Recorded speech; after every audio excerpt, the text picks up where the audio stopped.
Hello, everyone. Thank you and welcome to the My Pain is My Power podcast. Where on tonight we have on episode 6, we have Lisa Zarcone. She is an author and she is an advocate on tonight's episode. Each week we have a guest speaker come on and share their testimony, how they've gone through and how God has brought them to and how they've overcome their testimony and the things that they've gone through and how they came out on the other side. And I'm going to introduce you tonight, Lisa Zarcone. And I have so much I can say about her, but I'm not going to say it all because I will be taken away from her, you guys. So I am honored to be featured tonight's guest speaker again, Lisa Zarcone, on the My Pain is My Power podcast. Lisa is a child abuse survivor. She's the author of The Unspoken Truth, a memoir, child and mental health advocate, public keynote speaker, social media influencer, radio personality, MA National Ambassador for NAASCA, which means National Association of Adult Survivors of Child Abuse. CASA, she's a court-appointed specialist advocate for children, court-appointed specialist advocate for children, 2023 Women of Impact Award, Business West magazine. She's been in the magazine, you all, and she's also a blogger. She blogs on her website, lisazarcone.net, and as the Massachusetts National Ambassador and Regional Director of NAASCA. Oh, she does so much and she has so much going on, you guys. I'm getting so tongue-tied and tongue twisted. She's got so much going on. She uses her title and personality story as a platform to speak publicly about child abuse and mental health. And her career includes conferences, presentations, keynote speaker, workshops, author talks, podcasts, interviews, TV, newspaper, radio, and DJ spotlight. And you all, like I said, she's got so much going on, and I can go on and on and on and on. Lisa is a fierce advocate for children, and she's a mental health advocate. She's a mother. She's a wife. And on January 28th of 2024, she came out with her second book, The Book of Joanne. It was released. Oh my goodness. I think I'm going to stop right there because I feel like I will be taken away from you. And first of all, how are you doing on tonight? I am doing well, Tanisha. Thank you so much for having me. I'm glad we were finally able to connect and do this. It's been a long day. I'm sure you've had a long day as well, but it feels really good to be here. Yes, it has been a long day, and you are so more than welcome. And I thank you for taking out the time of your days to come on here and to, share your testimony with others. And I know you just have so much to say, and your testimony is going to help so many other people. And can you, like I said, I just share some of your biography, and can you just let us know where you're from, what you're doing, who you are, and where you came from, and what God is doing in your life right now, and share your testimony. I know as you're reading all of that, I'm going, oh my goodness. I've been a busy woman. It's true. Like, all these different things that have brought me here. I've been very blessed. So much has happened in my life, but I always give it to God and I give it to faith because I've been very blessed with all the good things that have come from all of the awful struggles that I've been through. So here I am, from Springfield, Massachusetts. I'm a wife, a mother of 3 grown children. I have 4 grandchildren. My husband and I are raising 2 of those grandchildren. So we're doing it all over again. So life is full, life is busy. And it's just, amazing just to walk the path that I'm walking right now. I feel just so humbled and honored to be able to do the work that I do. So stepping into my past, let's say that, where I came from. I grew up in Connecticut and, in a small town. And so much happened back then when I think back to the beginning of, where my story began and how my life fell apart. So, long story short, my parents, met, fell in love, got married. They had like this storybook romance. And they had my brother and myself. So we had this family of 4 that was this beautiful little family. from the outside looking in, it looked perfect, but that's not the reality of what was happening in our home. Unfortunately, my mom struggled with mental illness. So at a very young age, my brother and I were, subjected to many things, and we knew of her, you know, odd behaviors. It was a very always uncertain times living in our household, and unfortunately, my brother got leukemia and he passed away. So he passed away at the age of 9, and I was 6 at the time. He was my best friend. He was my protector. He really protected me and shielded me from a lot of things that my mom was doing at those times. And when I lost him, I was so completely devastated. I mean, we were all devastated, and our little family unit of 4 completely fell apart. We lost my brother. My mom could never, ever get over the fact of losing her child. And that just brought her mental illness to a whole new level. My dad just really struggled, obviously, with his own things, and he took the other initiative. He was always out of the home, away from the home, didn't want to deal with it and be there. So I was left alone with my mom, and my mom progressively got worse. And that's when the abuse really kicked in on a higher level, because I was home alone with her. I was young, and she would just do these most bizarre things. And it started out with verbal abuse, emotional abuse, and then physical abuse. And this was a constant. This was an everyday occurrence. So imagine being this young child, already lost and devastated with the loss of my brother, and then dealing with a mom who was so unstable and sick. My dad was not around very often, so I felt very abandoned and very scared at all times, because I never knew what my mother was going to do next. She was so unpredictable. And when it came to the physical abuse, she was brutal in the things that she would do. So I was always, waiting for the next shoe to drop. I was always scared and think, what's going to happen next? I would be up at night terrified in my bed, because sometimes she would come into my room and she would stare at me and not speak to me and just stand over my bed and, have a scissors in her hand, or honestly a knife in her hand sometimes, and just hover over me. And I'm like 8, 9 years old at this time. And so these were the bizarre things that would happen. And then she would go from one extreme to the next. Either she was manic and reeling continually, or she was in deep depression. So we rode that roller coaster all the time. And as a young child, it was just so scary and confusing.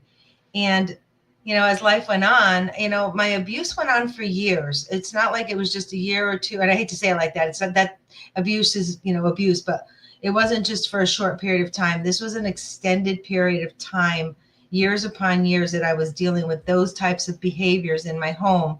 And then when I would step out the door, I was always told, remain silent. You put your game face on, you take care of business. You never talk about what has happened inside the home. So I would go to school and be out in public and never able to speak about what was happening to me. And, it's sad because all the signs were there and nobody ever asked the questions. Everyone knew my mother struggled with mental illness because she really was outlandish, and she brought that out into the community and people saw her behaviors, but nobody ever asked the questions. And they saw me struggling as a young girl, and I just remained silent with it all. And, that just shows you like the sign of the times. I grew up in the 70s. Everything was silent. You never spoke of anything. Nothing was asked. Nothing was questioned. You just went about your business.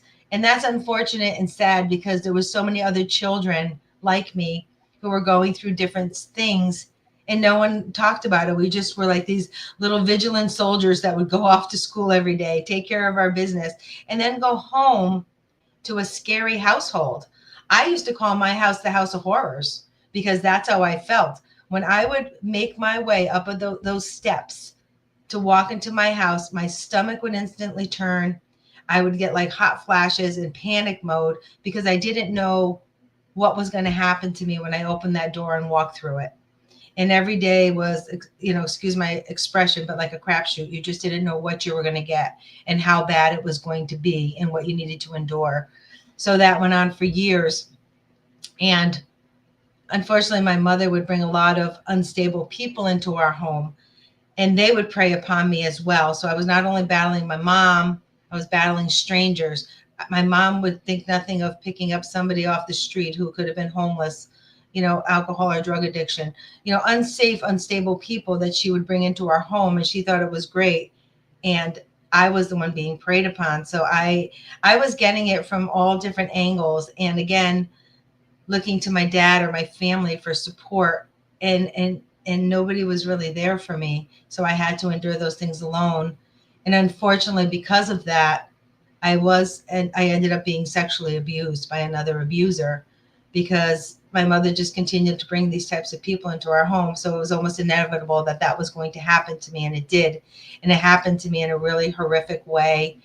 And that abuse went on for a long period of time as well. And unfortunately, my abuser was torturistic and sadistic in the way he was abusing me. So I had to go through all those things, for such long periods of time. It just does such deep damage to a child and a young adult. And I had to fight my way through all of that just to survive. So my story is riveting. My story is profound. And anyone who reads my story, I will tell you right now, I put a huge trigger warning on it, because when I wrote my book and I put my story out there, I went from the child's perspective, the child's point of view. I wrote it very differently. It's not an adult reflecting, looking back. This is right in the moment of abuse, right in the moment of what I was thinking and feeling. And I share it in the rawest form possible. And I did it that way because I wanted people to truly understand what a child goes through, what they're thinking, the damaged mind of a child. So when you read my story, it's a bit choppy at times and a bit clouded, but that just truly speaks to the damage that's done. And I felt by doing it this way, it was really the best way to show the reality. You peel back those layers. This is the reality of what abuse is. And I took a lot of flack for writing my book the way I did. People would say to me, well, your book's not clean enough. It's not eloquent enough. It's not perfect enough. And my response is abuse perfect? Is abuse eloquent? Is it pretty? No, no, it's dirty. It's disgusting. And it's unbearable. And I'm not going to write a story to make it look pretty, because that's not the reality of what abuse is. Wow, that is something. And you said that's a lot for a child to endure, and especially too coming from the ones we love, and many people battle with mental illness and mental issues, and they can't help it. And then once we know that mental illness can take a toll on people, and then also it takes a toll on us, and because we know that unresolved trauma, if we don't get that therapy and counseling that we need, it can affect us. So did it affect you? I know it affected your childhood, and so did you ever receive any therapy or any counseling? For myself, I Yeah. first of all, and touching on the mental health piece as well. So so my mom being so severely mentally ill, she did have treatment. She did, do the things that, they were working with her in therapy and things. My mother was such an extreme case that it was very hard to work with her and very hard to deal with her on many levels. But she also didn't get the proper help and support that she truly needed. So unfortunately, we both fell through the cracks because of that. But moving forward with myself, when I hit my teenage years, I did, I was very angry and very, of course, raging at that point, because I had been through so much, and still remaining silent with all that was happening. And the abuse with my mother. So, the sexual abuse did end, but the abuse with my mother continued. And honestly, that abuse from my mother continued right on up until adulthood, and right on through her whole life. And so writing her book is a whole nother thing that we can talk about in a little bit, because I do want to touch on it. But I did reach a point in my life, mind you, I was married, 3 kids in, and all my past that I hid and suppressed came back to haunt me. And it was interesting the way it happened, because I became pregnant with my 4th child, and I was not expecting to be pregnant. I had just had my third child, and this was an unexpected pregnancy. And unfortunately, I lost the child. And because of that, that experience that I went through, it triggered everything from my past. It brought up all this past trauma that I never dealt with. So mind you, I'm 28 years old, mom, wife, just lost a child. And now I'm dealing with my past that just hit me in the face so unexpectedly, because I had repressed it for so long and held it so tight. I didn't think it was ever going to come back out. But here it was hitting me in the face. And one of the big reasons that this moment of losing a child triggered me is because we lost the heartbeat. I was about 14 weeks pregnant, and I had to go through a procedure to have this child removed from my body. And that sent me back to a time in my life when my sexual abuser, I got pregnant. I was pregnant at 14. And I was not going to have this child because, first of all, the abuse I had been through, and the fact that I was so young, and there was just no way I could ever take care of a child. I couldn't even take care of myself. I was so damaged. And I did have an abortion at the age of 14. And the moment of losing this child brought me back to that moment in time exactly. And all of a sudden now I'm having flashbacks and nightmares of these moments.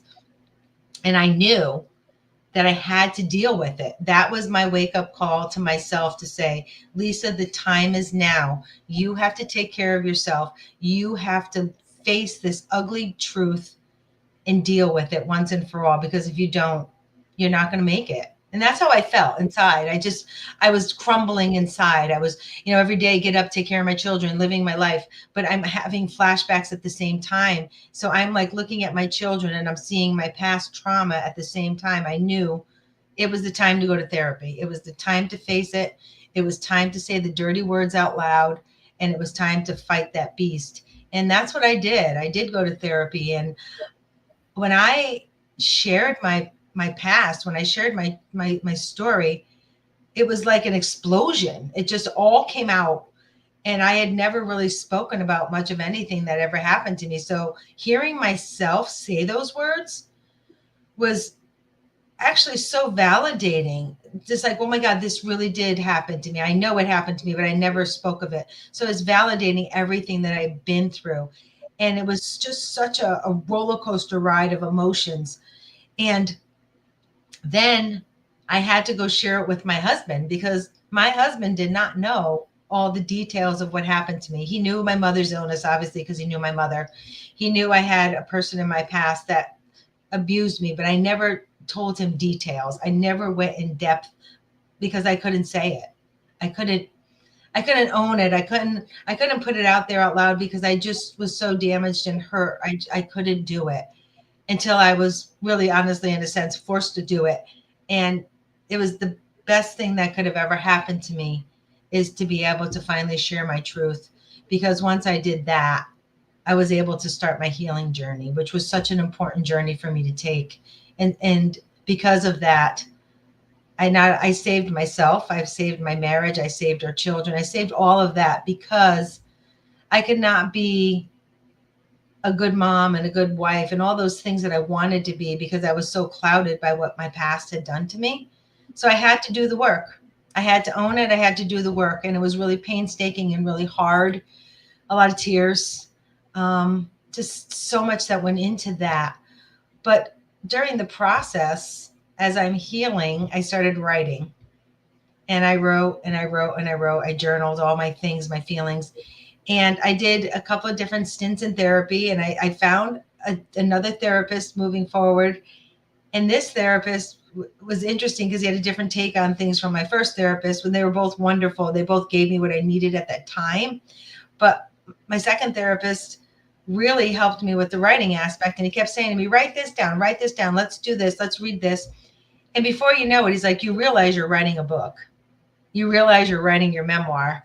You're putting it down here and you're making a book. And I'm like, I guess I am. I guess that's the next step. That's the next journey I'm going to go on. And that is when I decided that I would truly put my story out there and write my book, because doing the work in therapy showed me that this is something I should be doing. This is something I think I'm being called to do. You know, when you talk about God and spirit and faith and all those things, throughout my whole life, from a young child on up, I always had that inside of me.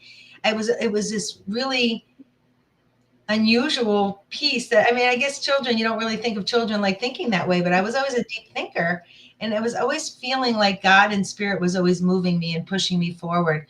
And I felt the spirit of my brother like protecting me in some ways, you know, when I felt like I couldn't go on another moment in my life.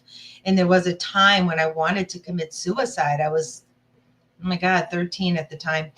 And my brother, his essence, his spirit is the one that really said to me, don't do this. That's not the way. So throughout my life, I always had those things. And moving forward with writing my book, that was part of it too. It was like this calling, this deep, deep calling that said, this is what you're meant to do. You know, pain for purpose. And that's really, you know, how I got started with the, you know, going through my healing process and then working towards writing my story.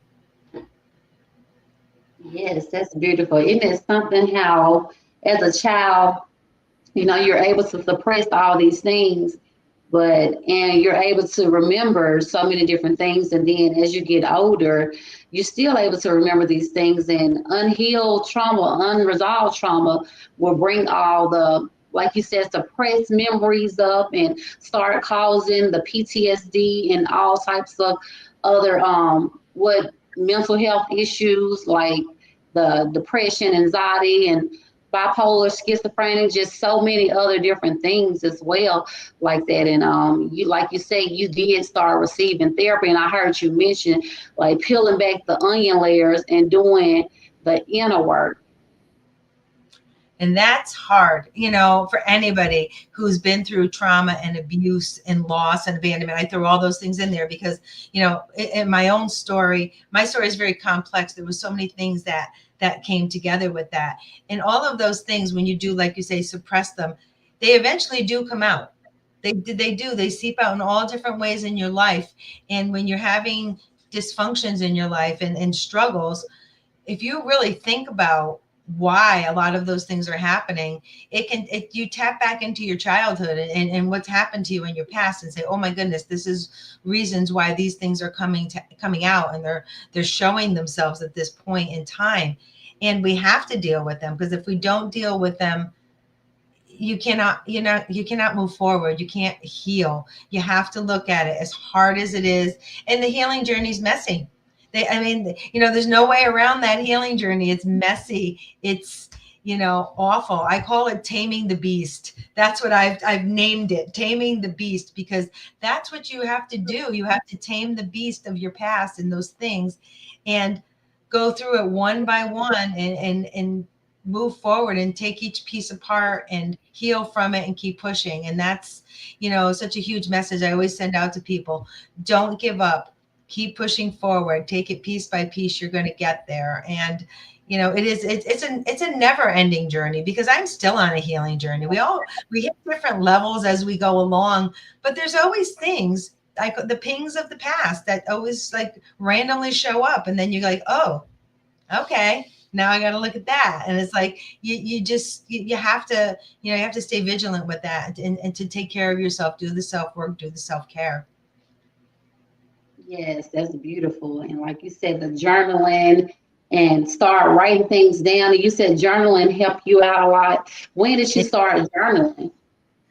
I actually started journaling as a young girl. I used to, when things at home were crazy and dysfunctional, I would take my books and I would take my dog and I would go out into the woods in the back of my house, and I would sit under the pine trees.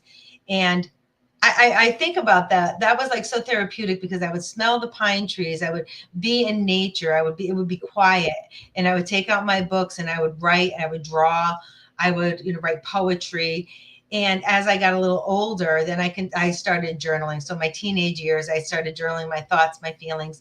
And journaling is just so important for I feel, for everybody. I mean, you can write in your journal. It doesn't have to be perfect. It doesn't have to be correct. It could be one word. It could be, if you're angry one day and you want to write a word down over and over again, do it.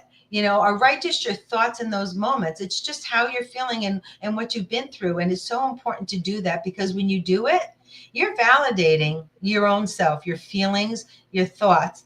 And I always say, read it back out loud.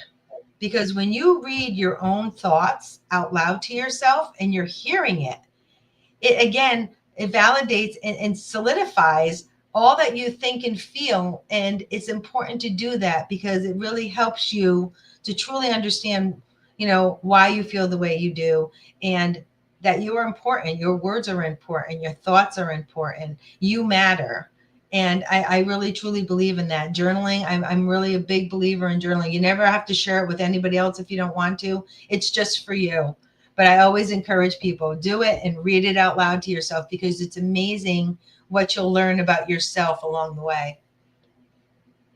That's true, because there's so much you can go back, and once you release all that out of your mind and you go back and look, like, you're like, dang, did I just write that? Did I just get those thoughts out? You getting those thoughts out of your head and writing them down. Like you said, therapy is so very therapeutic.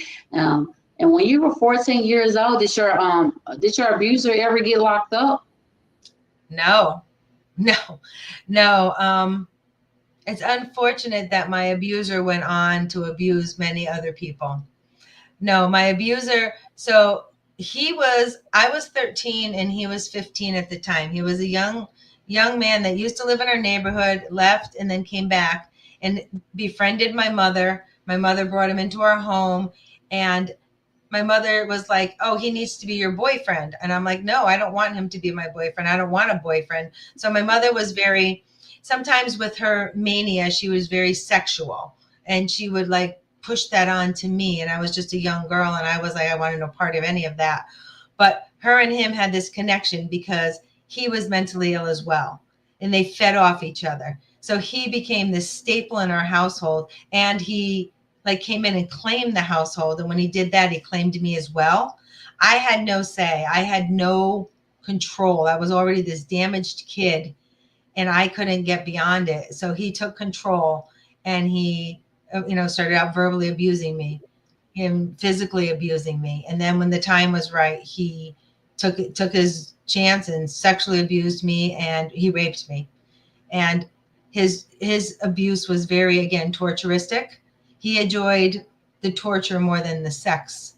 And it was really, really horrendous of the things that he did to me. And I do write about it in my book. Again, it's raw. I share it as it happened. It was really horrendous, the abuse that I went through. And when I became pregnant, my family just went like, they're like, okay, what are we going to do? And, my dad took me. I did have an abortion. My mom wanted me to keep the baby because she wanted to raise it as her own. And I'm like, it was just so bizarre on every level. But yes, he walked away scot-free, moving on with his life. No one ever, my family, again, everybody wanted to keep everything silent. So we didn't want to bring it forward. We didn't want people to know what happened. So it was just squashed. But unfortunately, he went on to abuse other people, and he went on to abuse his own children. And the reason I can say that is because a few years back, his daughter reached out to me, blew my mind, literally blew my mind. She reached out to me because somehow, some way, she read my book, and she knew that the person I was talking about in my book was her father. And she asked me, she says, are you speaking about my dad? And I honestly, I didn't want to answer her at first. She emailed me, but I said to myself, this young girl is looking for something. She's looking for healing. She's looking for validation of things that have happened in her own life. I knew I had to answer her, and I did. And we went back and forth, and she shared stories of the horrendous abuse her dad bestowed upon wife number one, wife number two, I think 7 children. Everybody had abuse, horrific abuse. And the most bizarre part to hearing about the stories is that they were very similar to the abuse he bestowed upon me, the satanic stuff, shouting out these names and these verses and the torture. And it was mind blowing to hear that he went on to do this to so many other people. And it really hurt me deeply, because I think back to that young, damaged girl, and I wish I could have been strong to be able to stop him from doing that to other people. And unfortunately, I could not. I was a kid. It was not in me to do so at that time. But what I did do is I gave his daughter validation of things. I gave his daughter compassion and shared things with her, and her and I chatted, and she said that by speaking with me, it truly helped her in so many ways. And she was going to be disclosing her abuse and her family's abuse, and she was stepping forward on her own healing journey. So to me, I felt like that is at least something I can give to somebody else, because it wasn't her fault that her dad was that type of person. And he went on to commit suicide, which was also to me bizarre and wild to hear. It was, all these things that I had to, again, go back into my own past and tap into those things and work on myself to heal different parts of that. But he did commit suicide. And I think he was in his late 40s. Wow, and he committed suicide. He was just a monster. He done that to you as a child. He done that to his own children as a child. You know what? That's just sickening. For anybody to do such a thing to a child, because we were children when these things happened to us. We're Exactly. vulnerable, we're kids, and nobody should be touching a child or children, whether it's a girl, a boy, or anything. Children should be loved. We as kids should be able to go out and play with our friends and do things that a child should be doing, not have to go through child abuse or childhood traumatic events, and later on in life that affects us if they're not resolved. Even too, once getting the therapy, like you said earlier, you still, you've been healed from things, but you still, certain things come back. Things can be a trigger, like how you mentioned the PTSD and like the nightmares, and people dealing with flashbacks. And I feel like there are still so many people who are going through and who hadn't resolved the things that they are experiencing now. And like these depression and high blood pressure, diabetes, and Oh, all sure. those things like that. Can you Yeah. elaborate on that? I was just going to say, like, tapping into what you were just saying, it's amazing how many physical illnesses people do, have because of trauma, because of the past abuse, because, of not disclosing and keeping it silent and harboring. It does do physical harm. Not only does it do mental harm, it does physical harm. And you talk about PTSD and the flashbacks, all those things are very difficult things to go through, and they're very real. And mental illness is very real. And I say that because as an advocate, I've heard people say, oh, they can get over it, they can do this, no. If somebody is struggling with an illness, or like you said, PTSD and those types of things, no, you don't just get over it. These are things that you need help and support with, to work through. And there's still that taboo and that misconception when it comes to talking about mental health and all that's attached to it. But the reality there as well is that people do struggle with mental illness for very, very different reasons. It could be, something you're born with, a chemical thing. It could be induced by trauma, abuse, all of those things, environmental. It really can spread out very, wide. But the fact of the matter is that it is a real deal. It's a real thing. And that is something that people need support with. And, like coming on here and speaking today, I always hope when people hear me speak and hear my story or hear what we've been through, it lets them know they're not alone. They're not alone in their struggles, that hopefully they can get to a point in their lives where they can disclose what's happened to them and work on their own healing journey. That's always my hope when I share my story, is that taking this awfulness that I went through, but showing people you're not alone. We are walking together, and hoping to give them strength and courage to be able to speak their truth. And when that does happen, because people do contact me, privately all the time. And when they say things to me like, Lisa, wow, like what you're doing, the work you're doing, what you're sharing has helped me get to a point where I want to do the same thing. I want to break my silence and share. That's the goal. That's really, the mission and the calling. The calling is to help other people to get to where we are. I say now I feel whole again. I do feel whole again. I may have some dents and some bruises and, my pings of the past, but I'm whole once again. And it's because of the work that I've done, but also hearing from other people just always makes me feel so inspired to continue on to do more and more, just to be able to help other people. That's beautiful. That's beautiful right there. Yes, because that's what it's all about. Helping other people, help pull somebody else up. I feel like we survive to thrive, and that's to help other people, help somebody else. And like somebody's on here now that who's gone through it or who is going through it. And I heard you say your message is just for them not to give up and to, remain hopeful and do the inner work and just start. Don't give up. And that's what I was going to ask you. What advice would you give to others who are or who has gone through any other abuse or any traumatic event? Yes, I'll always start by saying, please be kind to yourself. Start there. Be kind to yourself, because you may be acting in a certain way or feeling a certain way, and it affects your own environment, your own surroundings. You have to remind yourself that you've been through these things. They are real.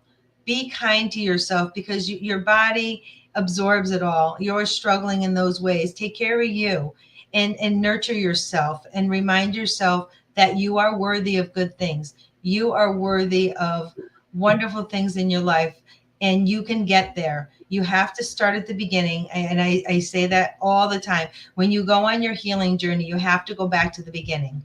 Go back to your childhood. I know, like, for a lot of people, it's so hard to, and I don't say that lightly, because it's not anything light, but you have to go at the beginning. You start at the beginning. And again, writing things down, putting down your thoughts, putting down those old memories. Start there, and then slowly work your way forward. And you have to take it in small doses. You can't just jump into it and be like, all of it, boom, at once, and think that, okay, I'm going to heal just like that. No, that's not how it works, because if you take it all in one shot, you're going to fall apart. You're not going to be able to emotionally handle it. You have to allow your brain and your body to absorb and accept the things that you are thinking and talking about. And you work through them piece by piece. And when you do them in small doses, what you can handle, you find that all of a sudden, oh, things feel a little lighter. Oh, I feel a little stronger. I'm able to start to let this go a little bit. Now I'm going to go to the next thing, and I'm going to focus on that. And you take it piece by piece. And when you find that it's too heavy and you find that you're overloaded and overwhelmed, stop, take your time, regroup, ground yourself, and then move forward. It really, healing does come in stages. You have to take it stage by stage, piece by piece.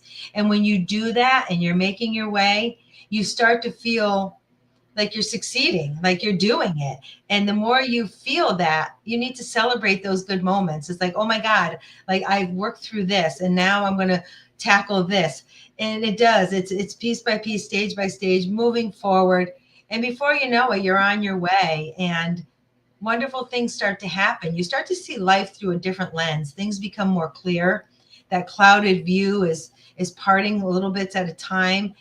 And you accept things in your life differently, because now you're feeling a little lighter, a little more open. Now you're embracing new things, good things that you're bringing in. You're pushing out the old, the negative, and you're making room for new things.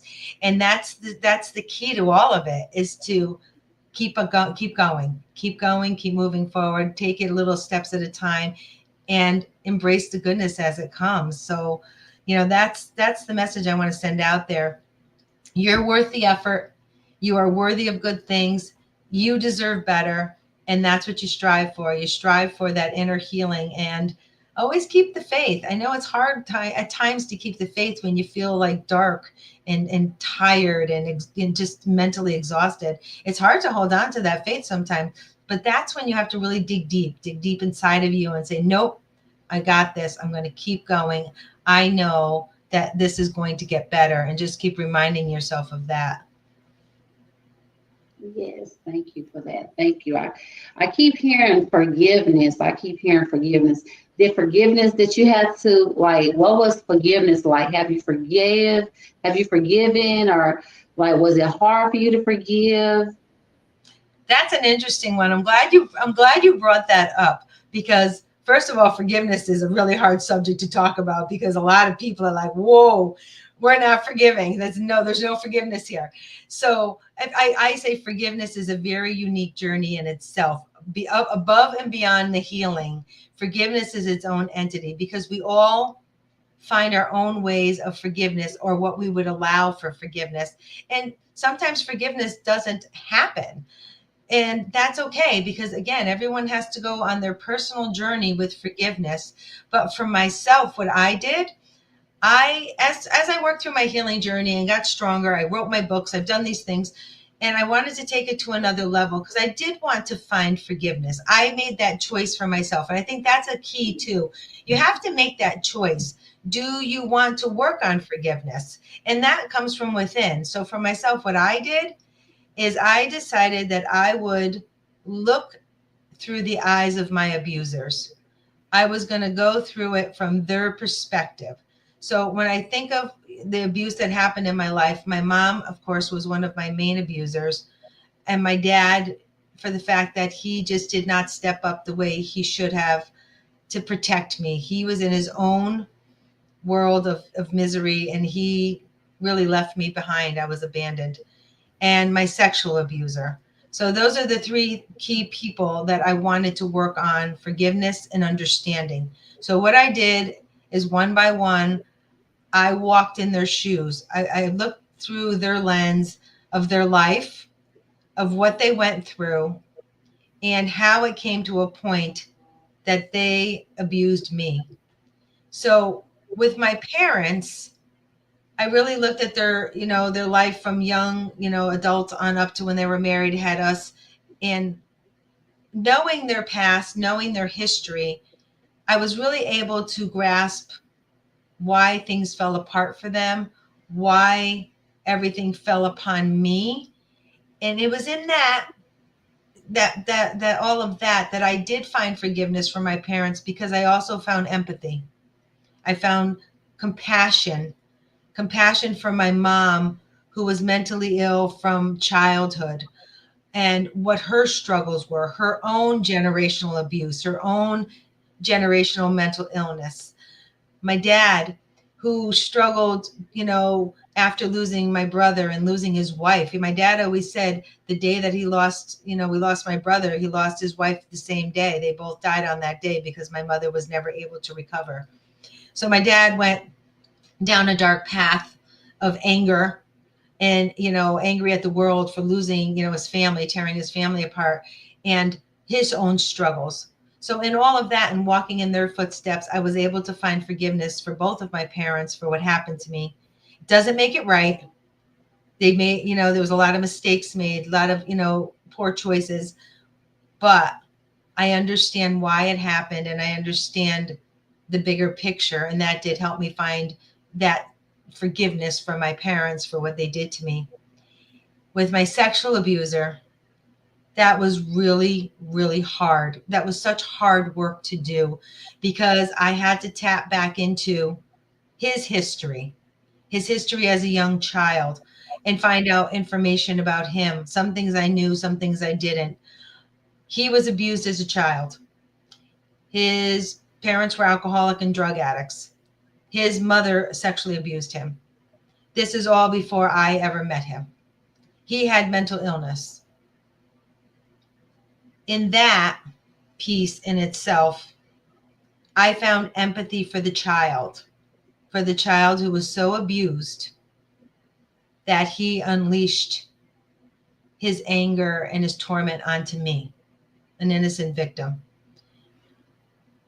I can't say I fully forgave him. I can't say that, because what he did to me was so unbearably horrific that I could not find forgiveness for him. And the fact that I know what he went on to do to so many other people. But I did find compassion for his inner child, compassion for that child who deserved better and didn't get it. And that shows you how things in life do happen. Why are there so many abusers out there? Why do they prey upon the innocent? It's because if you really break it down and look at all of it, they were most likely abused in some way, shape, or form themselves. And so it was very hard to do that with him. But I found that compassion for his inner child and his young self. But as moving forward with his adult life, no, I could not put forgiveness there for him. All I could say is that he tormented many, many people. He was internally tormented. I hope in death he finds his own peace. That's where I could leave that. Well, that's good. Like that's really good. Like you said, now forgiveness is not easy. It is not easy. It took me a long time to forgive, and when I started hearing God say, hear the voice of God say, "Forgive, forgive, forgive." It's time to forgive, and that was the most hardest thing that I ever had to do, because why should we have to forgive somebody for what they have done to us? We were just children, a child. We were innocent. We didn't ask for anything like that to happen. Whether they were whether they were 15 or 16 or however old as well. Still, we still didn't ask for any of those things to happen. And but I will hear God saying that forgiveness is not for them, it is for us. It's for to help remove those strongholds and to be able to move forward with life. But like you said, it is the most hardest thing, and some people may never forgive No, because yeah, you're right. No, some people don't get to that point of forgiveness, and you can never say to somebody you have to forgive. No, I mean, because it's just like it's so personal. It's just such a personal journey. That's why I say it's very separate from the healing journey, because it all comes together as part of the healing process, but it's its own entity, because we all have our own feelings, like about forgiveness. Like you said, how are you supposed to just say, oh, I forgive this person who just put me through all of this? It's not easy. It's not easy. But when you can find some type of forgiveness in all of that, it does help you move forward. And that's really the gift. You give it to yourself. You're not forgiving to give them the gift. The gift is for you. So you can be whole once again. You can, move forward with your life and find happiness and not be swallowed up by all of this pain of all the trauma that happened. that's right. That is so right. And you have so many comments in the chat, and Mary Havens, she has commented and said so much. I have my cousin Maisha is here. She said, "Hey ladies." Kim Strickland said, "Hey ladies." You have so many people watching and so much support. Mary said, "Hey Tanisha and Lisa." She says she knows the feeling. She says she's read your book and she's got your book. And I had to put it down numerous times. She said, "You're so courageous." And when people think about abortion is damaging, she said that healing journey is why you are remarkable. And that's a great therapist that you have. And Oh, journaling is awesome. Yes, oh, she Mary, said, thank you. Oh, God, thank you. Oh, that's very, yes, very kind. Thank you. Wow, that's beautiful. Thank you for reading that. That's, again, it just shows, it shows me and speaks to me about, what I should be doing and why I should be doing. And Mary's right. Many people have said that to me. Lisa, I've had to put your book down, pick it back up. I had to put it back down because it's so intense. It really is. It's bamming in your face kind of a story. And you have to again take my story in stages because I laugh about it. It's really not funny, but it's amazing to me to think about all that I've been through, and and where I was and where I am now and how I got here. And, I again, very, very blessed to be here. And moving forward, honestly, from my story and then writing my mother's story. The book of Joanne is my mom's story from birth to death, everything in between, our relationship as mother and daughter. And it just shows you generational abuse, generational mental illness, how it unfolds and how the domino effect comes onto the next generation. And it just keeps going until you break the cycle. I believe I broke the cycle in my unit of what happened in the family circle. But my mom's story is really quite powerful. And in writing her story, I learned like a lot about my mother, things that I knew, but I never really thought of because I was always in that trauma mode, that anger mode, and those types of things. But by really picking my mom's story apart and writing it, I learned a lot about Joanne, and I learned a lot of good things about my mom. I was able to separate the mental illness and my mother. And my mother was a very beautiful, intelligent woman filled with faith. All she wanted was to be an incredible wife and mother and grandmother. And she was a fabulous hairdresser. She was like an amazing hairdresser. She had all these wonderful qualities. And it's unfortunate that mental illness robbed her of all of these things in her life and robbed me and all of us, this wonderful person. And it's really sad when I think about it in that way. But I also think about, how she would say to me, Lisa, write my story. And you need to write my story so people can understand the reality of what mental illness does, not only to me, but to everybody around me. She had those moments of clarity, which was pretty wild because most of the time she was outlandish, bizarre, and really intense. But when she had those moments of clarity, she would just it was amazing the things that she would say. But she shared all her old stories with me and wrote all these things down. And I promised her one day I would share her story. And by putting her book out there and sharing it has really, really has brought me full circle. And earlier in the beginning of this podcast, you started to read about my mother and when her book came out and you stopped yourself. You said you didn't want to say it, but I'm going to say it. So when I was writing my mom's story, it was honestly supposed to be published in the fall.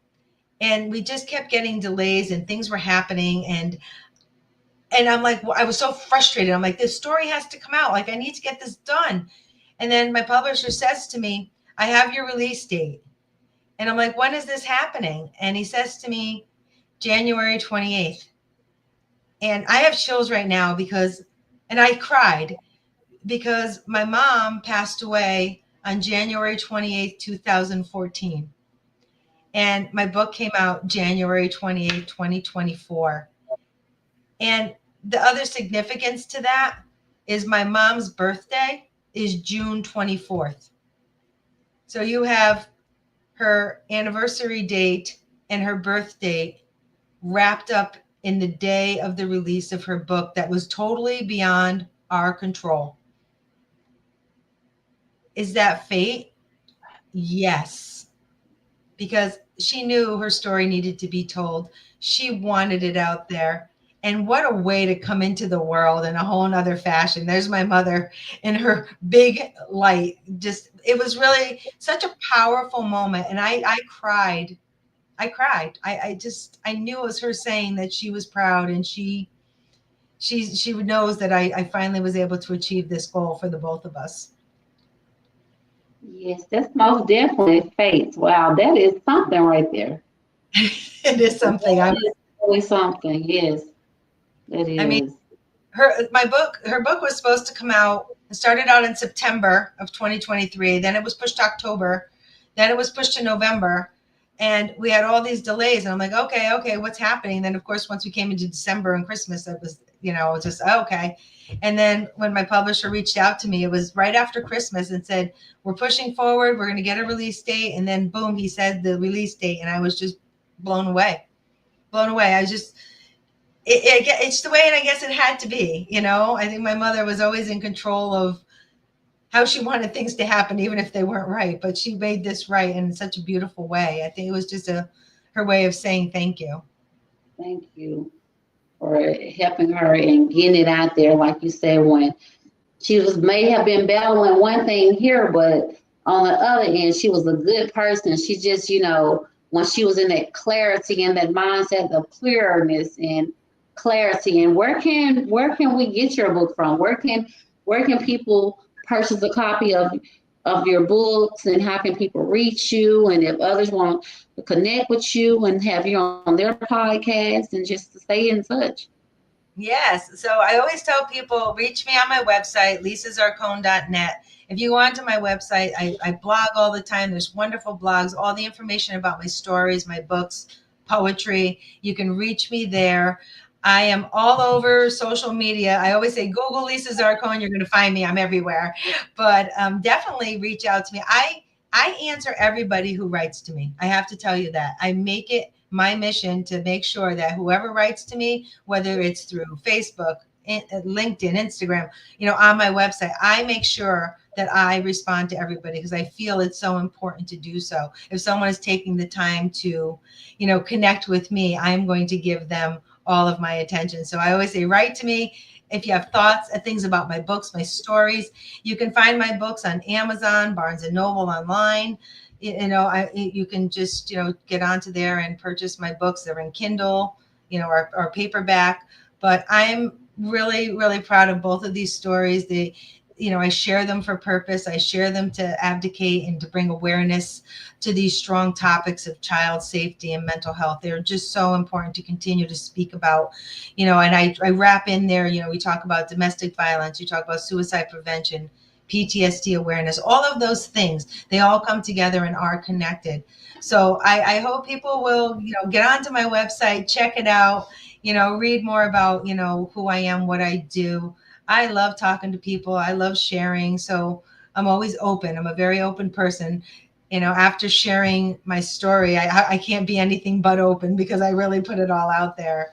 But if people want to reach out to me again, please do so. I always welcome it.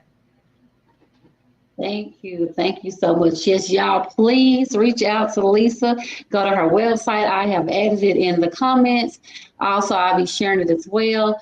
And you all just get connected and just stay in contact with her, and, support and love as well. And Mary just said that she's waiting. I'm waiting to meet you in person, and you have the face of hope.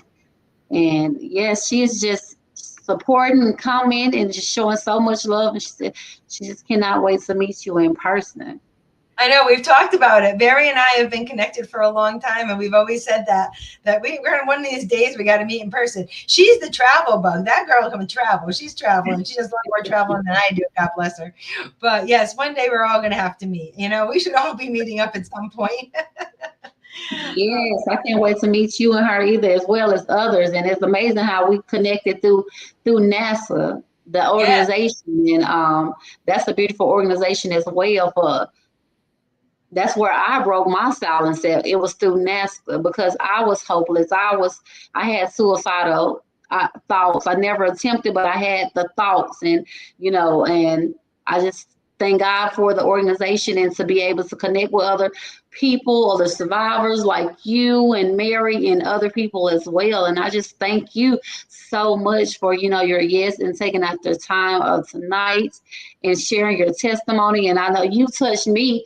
I caught chills, my heart and everything. And I just, it's just to go to show that trauma does not discriminate. Mental health, just different things does not discriminate. It can happen to anybody. It's just, kids we're vulnerable, and none of this should be happening to us, but it do. And it's amazing how God allows us. He's there with us when we're going through it. I know it don't feel like it, but he get us through it, and then we overcome. And now our test is now our testimony. You're doing so much, you're speaking on other podcasts, you're being in magazines and TV talk shows and radio shows, and you're just moving forward and doing conferences. And I think you have a workshop coming up I do. I'm always doing something, and I do. We have the writers workshop coming up next weekend.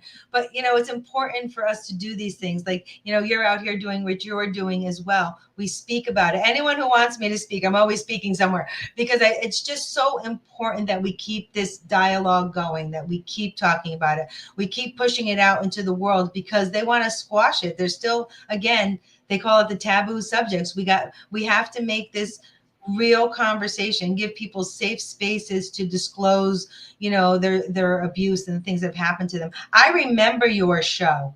I was listening in on your show at NAASCA, and I remember you talking about it. And that's when I first connected with you. And that's a long time ago. And I disclosed my story on NAASCA as well when I started and then became the ambassador for Massachusetts. But NAASCA is a wonderful organization to be able to do that, to be able to get your voice out there. People are very supportive. And I'm glad that I met you along the way. And I'm so proud of all the work you're doing. Look at you. You're just stepping out there. And I know you're such a busy woman, and you're tipping your toe in many pools like I do as well. But really proud of you and really happy for all that you're doing. And I truly appreciate you having me on here tonight.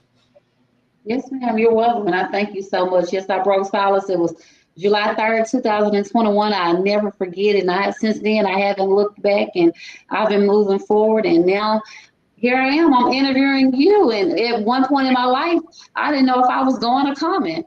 I was Right. so afraid. And now I just love what I do, and it's a passion, like you said earlier. It's a purpose, and to be on that journey and to help other people. It's a calling. It's a call. It's a ministry, and we're walking in our purpose and in our calling.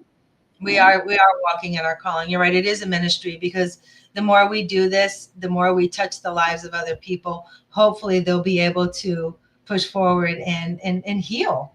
Find ways of healing, and just knowing you're not alone. We're with you. We've all have a story. We all have a story, and everyone is very important and worthy, and we're all worthy of good things. And that's something that, in my darkest times, I kept trying to remind myself, Lisa, you deserve better. You're worthy of good things. You can do this. And being my own cheerleader along the way. And I still talk to myself. I'm always talking to myself, but like just being your own cheerleader, saying, come on, you got this. It's hard right now. Yes. But you know what? It's going to get better. It's going to be okay. And I think those are the things that we need to do for ourselves, and let other people know that they're definitely just not alone. We do this together. Yes, that's beautiful. I was just about to ask you, what would you like to say in your closing? Did I just put it out there? Boom. You know what I'll add to that is my motto. Okay. I've always had this motto, and it's embrace the journey. Embrace the journey, because you never know what's going to be put in your path. Be strong, be ready, and embrace it all as it comes. Everything has purpose and meaning. So embrace the journey. That is beautiful. Thank you. Thank you. Embrace the journey, you all. Don't give up. Stay in the race. Be encouraged. That's If right. Lisa and I can go through it and get through it, you can too. It may seem hard, it is hard, but there's beauty on the other side. There is beauty on the other side of darkness. That light, you can get through it. And yes, and thank you again. Again, I won't take up too much of your time. Thank you for coming on and sharing your testimony. And you all just connect with Lisa. Inbox her, message her, and her email address is up there. I'm going to share it again. And support her. Purchase a copy of her books on Amazon and Barnes and Noble as well. And if you all or anyone would like to come on the My Pain is My Power podcast and to be a guest speaker, where this is a non-judgmental and a safe place, and we come on, and we would love to have you on here to share your testimony. And thank you all for tuning in. Until next time, you all have a blessed night. God bless. Have a good night.